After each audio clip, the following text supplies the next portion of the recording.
Après bientôt 4 ans de mise en œuvre et à 18 mois de la clôture du projet, des progrès importants ont été accomplis dans sa mise en œuvre. À ce propos, on pourrait évoquer de manière non exhaustive un petit bilan de la mise en œuvre du projet. D'abord, le développement et le renforcement du travail collaboratif entre les niveaux régional et national, entre les institutions régionales et internationales, les États côtiers et les partenaires au développement.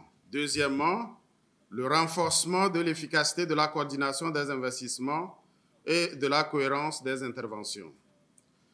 Troisièmement, la mutualisation des compétences et des efforts entre les institutions régionales de mise en œuvre et l'enthousiasme dans la coopération régionale. Quatrièmement, la conduite et la finalisation des études devant guider la réalisation des infrastructures physiques. Cinquièmement, la construction d'un partenariat stratégique entre les institutions régionales d'intégration, l'UEMOA, la CEDEAO, mais aussi la CAC, pour la mobilisation politique des États côtiers. L'adoption de protocoles additionnels à la Convention d'Abidjan et leur internalisation en cours au niveau régional pour en accélérer la mise en œuvre. La mise à jour du schéma directeur du littoral ouest africain, SDLAO, à travers la réalisation du bilan de 2020 des littoraux et son élargissement à Sao Tomé et Principe. La réalisation des études de faisabilité et les diligences en cours pour la mise en place et l'opérationnalisation effective de l'Observatoire du littoral.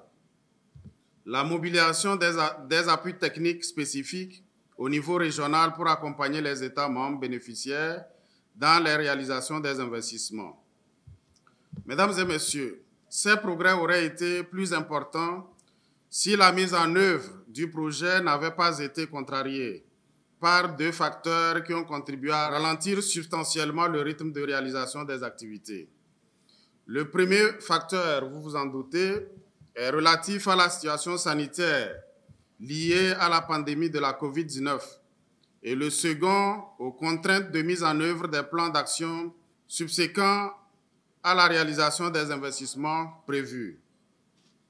Au vu de la situation épidémiologique actuelle marquée depuis quelques semaines par une baisse sensible de la circulation du virus à COVID-19 et la levée progressive des mesures de contingentement, les perspectives semblent être plus favorables pour la mise en œuvre des activités et particulièrement la réalisation des infrastructures de protection. Concernant la mise en œuvre des plans d'action de relocalisation par la mobilisation des fonds de contrepartie sur les budgets nationaux semble marquer le pas dans presque tous les pays.